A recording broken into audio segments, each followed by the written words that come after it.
அப்போஸ்தலனாகிய பவுல் பிலிப்பியருக்கு எழுதின 4ஆம் நிருபம் 4ஆம் அதிகாரம் வசனங்கள் 1-7 முடிய.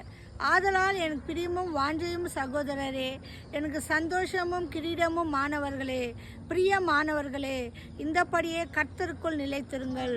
கர்த்தருக்குள் ஒரே சிந்தியாய் இருக்க யோத்தியாளுக்கும் சிந்திக்கையாளுக்கும் புத்தி சொல்லுகிறேன். அன்றியும் என் உத்தம கூட்டாளியே, அவர்களுக்கு உதவியாக இருக்கும்படி உன்னையும் வேண்டிக் கொள்ளுகிறேன். அவர்கள் கிளேமெந்தோடும் மற்ற என் உடன் வேலையாட்களோடும் கூட சுவிசேஷ ஊழியத்தில் என்னோடு கூட பிரயாசப்பட்டார்கள். அவர்களுடைய நாமங்கள் ஜீவ புஸ்தகத்தில் இருக்கிறது.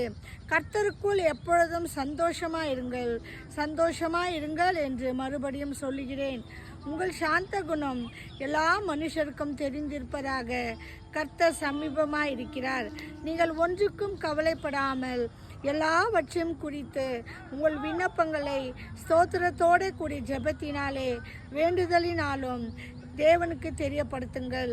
அப்பொழுது எல்லா புத்திக்கும் மேலான தேவ சமாதானம் உங்கள் இருதயங்களையும் உங்கள் சிந்தைகளையும் கிறிஸ்து இயேசுவுக்குள்ளாக காத்துக்கொள்ளும் என்பதே வாசிக்க வேண்டிய 2ஆம் நிருப பாடம் வாசித்து முடிந்தது.